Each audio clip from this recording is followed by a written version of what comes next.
Yes. We're back with another episode, another rider. Today we have... What is your name? My name is Dr. Subramaniam. Okay. Short name is Mani. And he's a specialist in diabetes. He's been in that business for 40 years, since 1979. 46 years. Yes, and I believe it's his lovely family in the middle. Yeah. So, what made you want to be a doctor?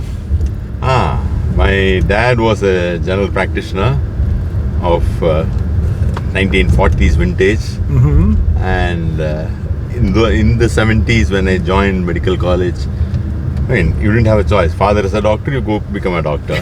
Everybody said, oh, the next doctor is available, next doctor is available. Also, you didn't know anything else is available on hand. Okay. So I was not good in mathematics, so I didn't want to go anywhere near engineering. Wait a minute, you can't say that as a doctor. Think about it, you got to give prescriptions and measurements and stuff. That's easy. Especially much easier now because I have an app for almost everything. Okay, that's good. Are your children doctors? No, none of them are. None of them. They ran away from the profession. Just out of curiosity, what have we got? What do you guys do in the back? This is his son, and I'm the daughter-in-law. Okay. I work in a fintech called Wise. Uh-huh. And I lead a function called product operations. Mm-hmm. I work for a furniture company. Okay, that's good. Furniture doing what? Making furniture?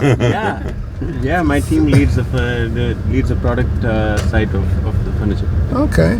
So, Dad, how did you feel about that? That got into furniture. That's a bit of a change there. There's silence there. Okay, moving on. So, what made you want to be a diabetes specialist? I was an internist to start with.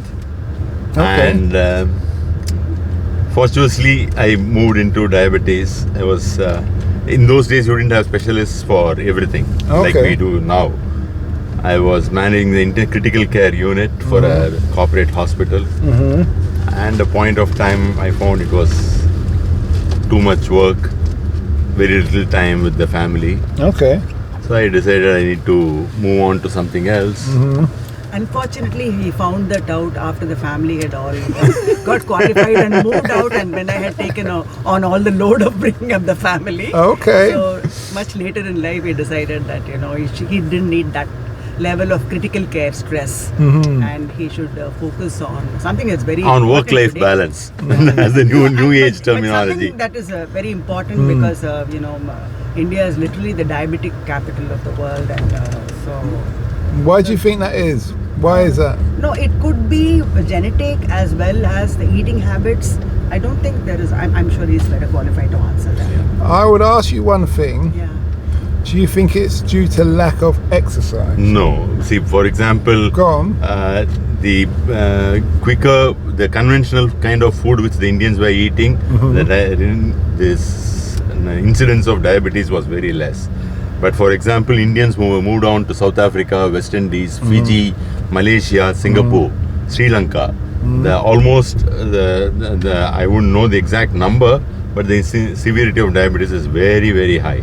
Probably because of the processed food, ultra-processed food, fast food, which has come in those areas much earlier than in India. Now that India is also eating a lot of processed food, again, lack of exercise, stress of modern life, genetic, obesity, everything contributes. This is all for the type 2 diabetes, not for the type 1.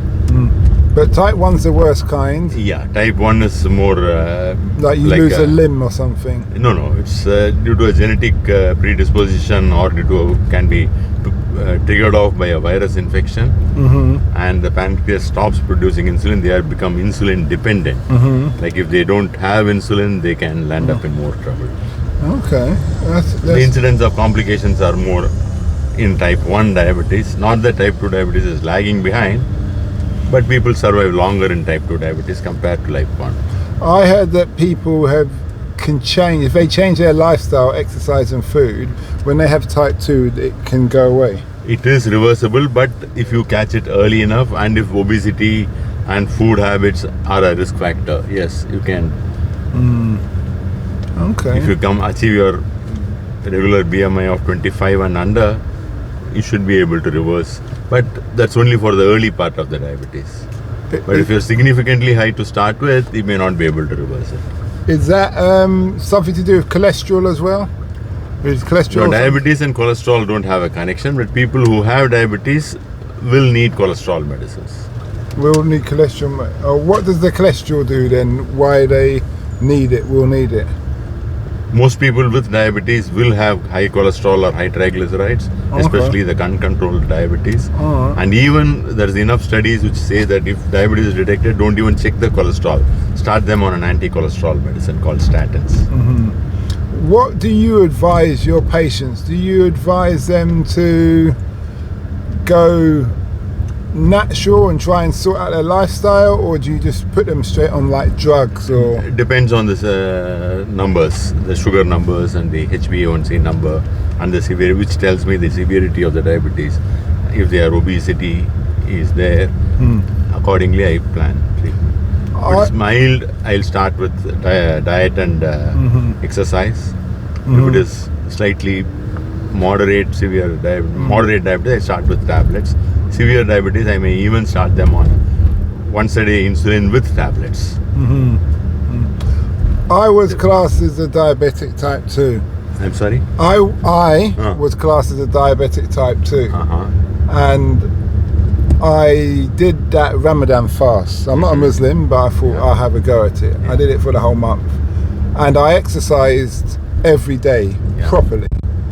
And when I went back to the doctor, she said everything's back to normal, which was interesting. Okay. So that's why I asked you about exercise and change of lifestyle. But if you stop doing after Ramadan is over, it goes, it goes all the way back up. So what that also tells me, I need to be aware of what I'm putting in my body, and also how much exercise or how little exercise I'm willing to accept. Because I believe, I used to be in the military, and they tell you, the sergeant used to say, you can do some form of exercise every day. Yeah, you need to. Minimum of 150 minutes of aerobic exercise per week is minimum. If you can do more than that, that's the best thing. Can I ask you, does yoga count as exercise? Generally, no. You don't burn calories in yoga. Okay. It's good for probably flexibility, lifestyle, muscle-related issues. But it doesn't raise the heart level. It doesn't help in losing weight. There are some specific forms of exercises which are supposed to stimulate the pancreas to produce more insulin, but I am not an expert on that. I don't think I am qualified to answer this question. Now, the billion-dollar question, sir, is do you exercise and how often? Or should I ask the wife? No, I definitely try to swim at least 30 to 40 minutes 5 times a week. 30 to 40 minutes per day, 5 times a week. Yeah, I can relate to that. I try to get in the swimming pool every day where possible. And I do 500 meters minimum.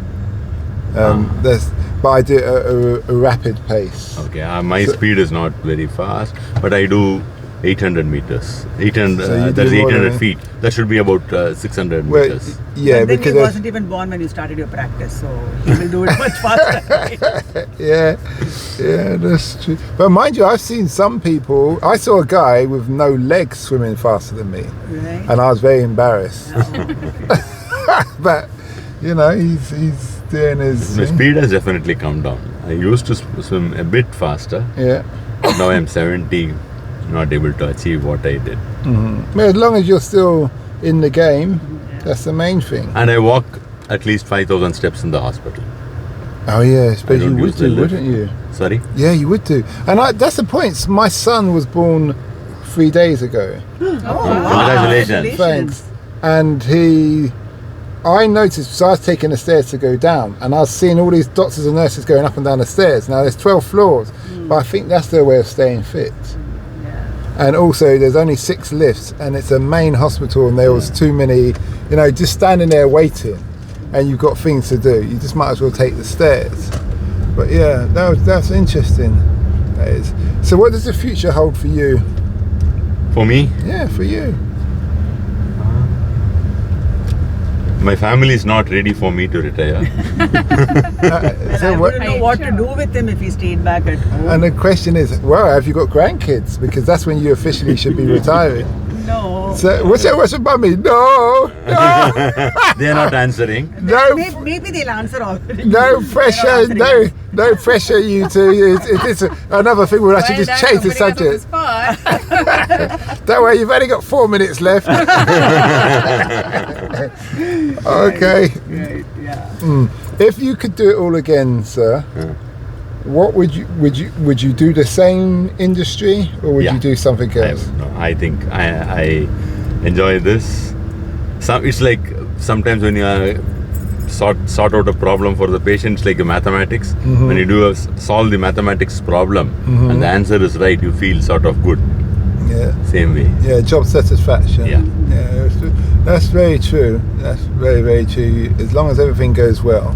But you must get annoyed with the patients at times when they come in and they've been smoking and you can smell it on them, or they're eating donuts and they're saying, but I don't feel good, and you're like, well, let's start putting down the donut. I don't get, like, for example, before I left India, one of the significantly obese gentlemen with diabetes, he had a consultation with me. He went out, and as I was starting my rounds, I saw him in the hospital canteen eating samosas.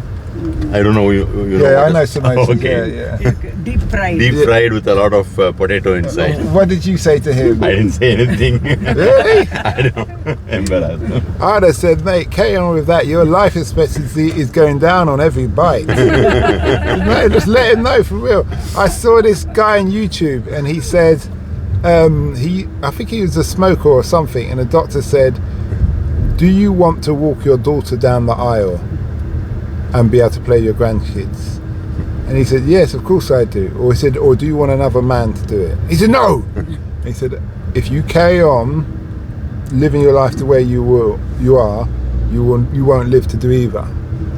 And the guy changed his lifestyle because he just, that idea of another man taking his place, he wasn't happy. So I think maybe it's about finding the main motivational element. You could start that hard doctor thing, just telling people the truth. Yeah. Sometimes depends on the patient, You and know, sometimes these days they just change the doctor. If you tell them the truth. Well, like India. but then that's good, isn't it? It stops wasting your Yeah, time. it's at least not on your conscience after. Yeah, it's not wasting your time. Yeah, that's true.